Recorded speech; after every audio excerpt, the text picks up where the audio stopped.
Existe-t-il des violences légitimes? Thèse.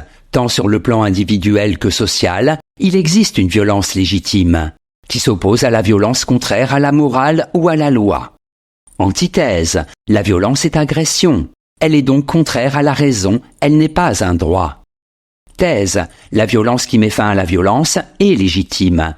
En effet, tant sur le plan individuel que social ou politique, la violence peut être le seul moyen de répondre à la violence. Premier argument, la légitime défense est souvent une légitime violence.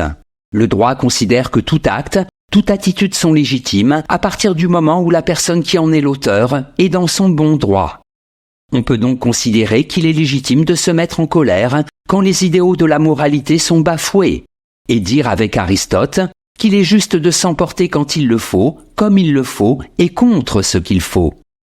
Aussi puis-je légitimement utiliser la violence contre toute forme de violence qui porte atteinte à mon intégrité physique ou morale, à ma liberté. Deuxième argument, le pouvoir politique peut être dans son droit lorsqu'il a recours à la violence. Un état de droit n'est concevable que s'il repose sur l'ordre et le respect des lois.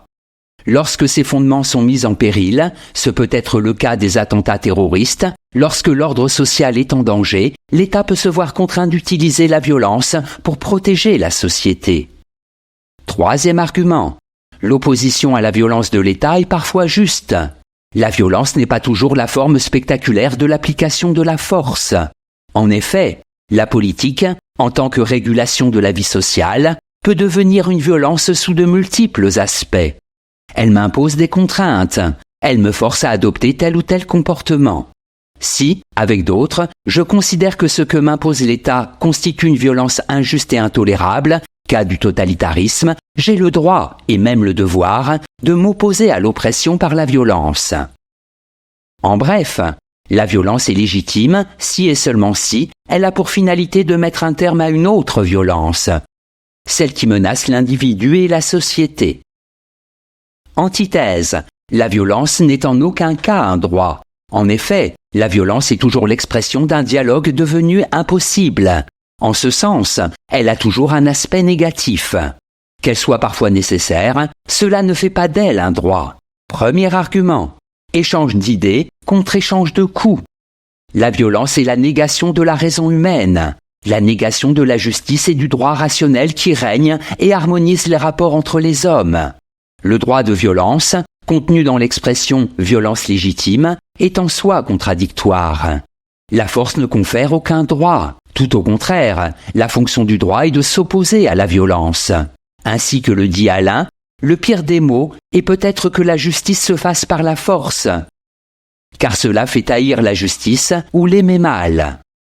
Si l'échange d'idées est toujours fécond, l'échange de coups est toujours la marque d'une raison tenue en échec.